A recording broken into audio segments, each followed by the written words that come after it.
is a tax or duty levied on the trade commodity as it crosses a national boundary. There is import tariff. Import tariff is a duty on imported commodity, and export tariff is a duty on the exported commodity. There is three types of tariff. First is ad valorem tariff. So ad valorem tariff is expressed as fixed percentage of the value of the trade commodity. Example, a 10% ad valorem tariff on bicycle would result in the payment to custom official of the sum of $10 on each $100 import bicycle. The second is the specific tariff. The specific tariff is expressed as a fixed sum per bicycle unit of the trade commodity. Example, $10 on import bicycle means that custom official collect the fixed sum of $10 on each import bicycle regardless of its price. And the last is a compound tariff. A compound tariff is a combination of an ad valorem and a specific tariff. Example, a common duty of 5% ad valorem and a specific duty of $10 on import bicycle would result in the collection by custom official of the sum of $15 on each $100 bicycle. And in Indonesia, import tariff in Indonesia are mainly on an ad valorem basis, with duties ranging between 0% and 20% for most items. Specific products such as certain food product, alcohol, perfume, cosmetic, or sanitary goods, plastic, ceramic product, and cars may have duty of 30 until 170%. According to the WTO, in 2022 tariff profile of Indonesia, the country average applied tariff were 8.1% during 2021, and the average final bond tariff was 37.3%. Around 50.1% of non-agricultural tariff lines and 76.5% of agricultural products had normal most favored nation applied tariff of 0 until 5% in 2021. The highest normal MFN applied duties were on beverage and tobacco, 46.1% average, and then clothing 23.9%, transport equipment 13.5%, coffee and tea 13.2%, and the lowest were on a cotton 4% and petroleum 0.2%. So now we're gonna talk about partial equilibrium effect of a tariff. There is a curve that we assume is nation 2 is now assumed to be small, and so is industry X. So this is in the absence of trade, the intersection of dx and sx define equilibrium point E, at which 30x is demand and supply at px is $3 in nation 2. With free trade, at the world price of px is $1. Nation 2 will consume 70x shown by HB, of which 10x shown by A to C is produced domestically, and the remainder of 60x shown by CB is import. If Nation 2 impose a 100% ad valorem tariff on the imports of commodity X, PX in Nation 2 will rise to $2. So the PX is $2. Nation 2 will consume 50X shown by GH, of which 20X G to J is produced domestically, and the remainder of 30X J to H is import. The more elastic and flatter the X is, the greater is the consumption effect. The horizontal days length SF plus T is represent the new tariff, includes forex supply curve of commodity X to nation 2.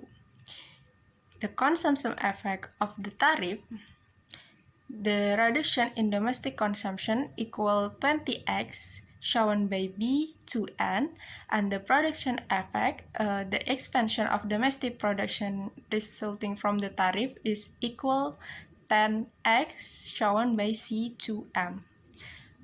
The trade effect, the declines in imports equal 30x, and the revenue effect collected by the government equal $30.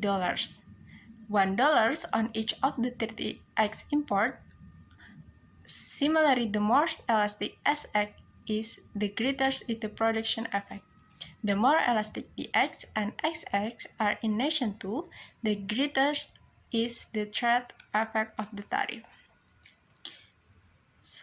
And the smaller is the revenue effect of the tariff. So the higher the tariff, the lower the amount of imports and the higher the domestic production. Okay, now I'm going to tell you about effect of tariff on consumer. We can see the curve on the side. Green triangle ABR illustrates the existence of consumption before the implementation of tariff, while the red triangle GHR illustrates the existence of consumption after the enactment of tariff. We can see the consumption before the tariff is how much at point B is 70, but after the tariff, consumption drops 20 to shift to point H is 50. This is because the price of the good is increased, which initially was at point A, which is $1, to shift to point G, which is $2. So the tariff caused the price of imported goods to rise. This because an importer has to pay tax in the form of tariff on the goods they import, and they charge this increase in cost to consumer in the form of higher price.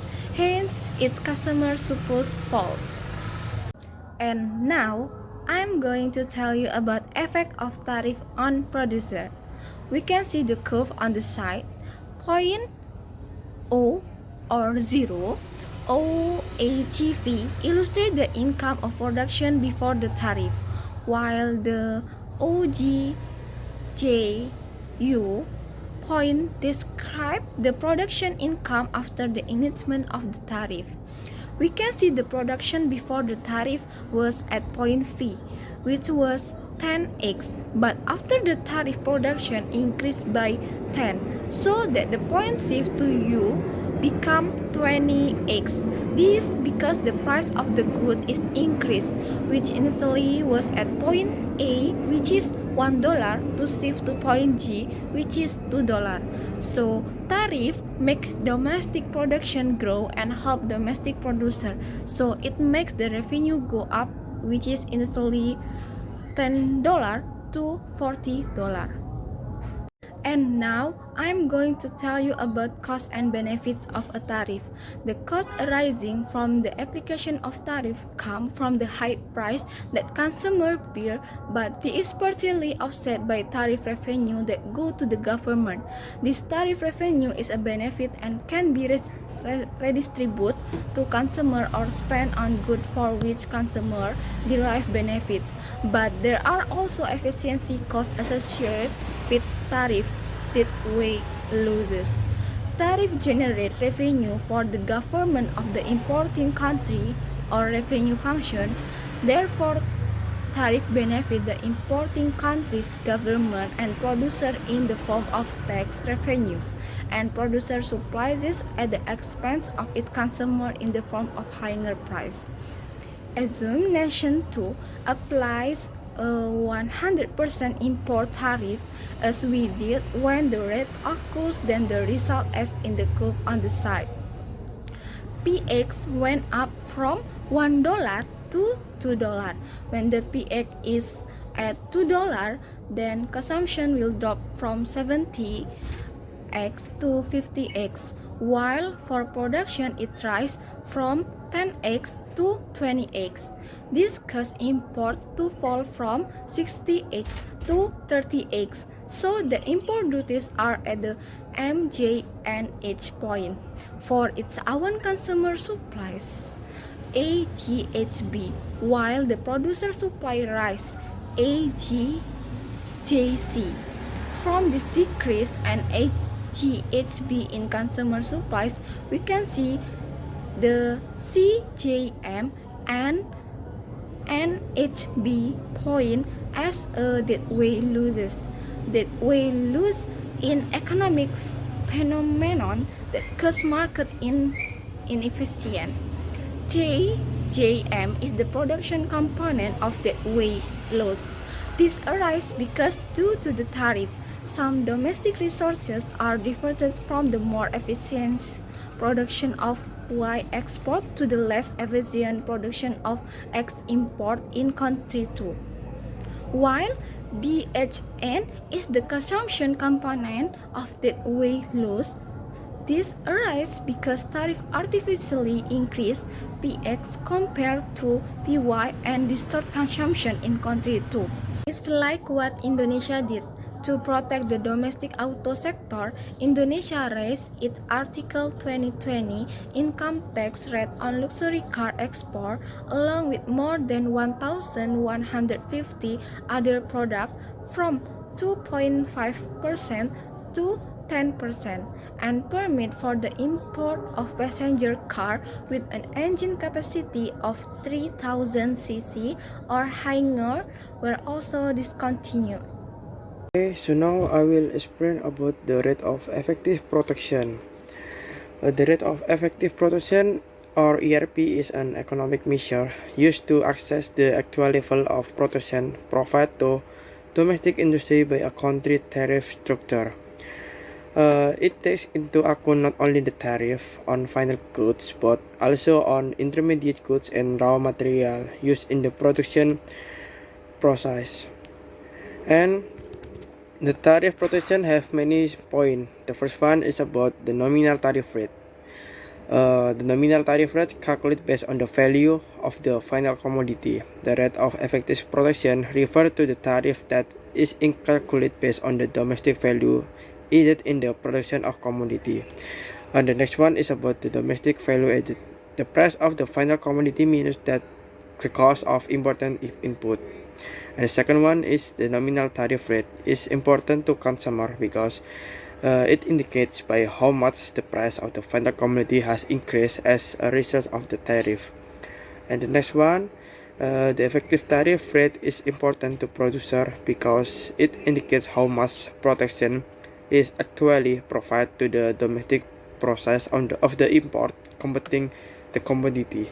So here we have the formula of the rate of effective protection, and you can see where the formula is have many symbol like G is meaning the rate of effective protection to producer of the final commodity, and T is the nominal tariff rate on consumer on the final commodity, and A1 the ratio of cost imported input to price of final commodity in absence of tariff, and T is a nominal tariff rate on the important input.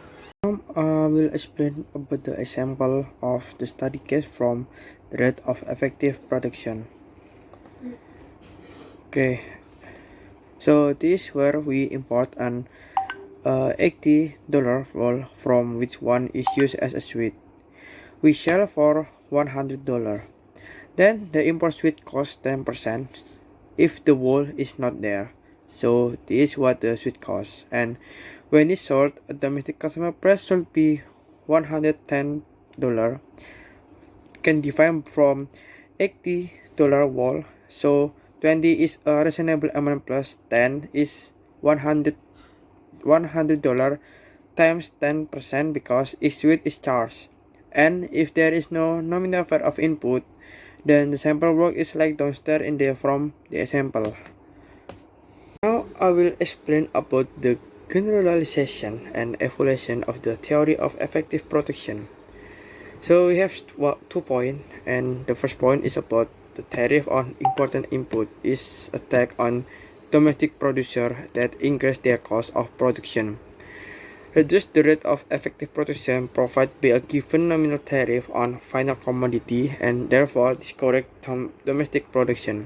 And the second one is about the nominal tariff does not provide protection to domestic producer of the important or competing the product. Next, we have some example of the rate of effective production in Indonesia.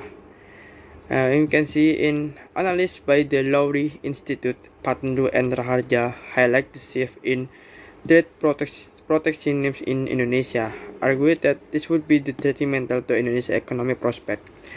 They found that the actual trade protection rate in Indonesia using nominal and effective rates of protection (NRP and ERP) increased between 1995 and 2008. For example, in the case of food crops, NRP and ERP increased from 11 until 17% to 18 and 24%.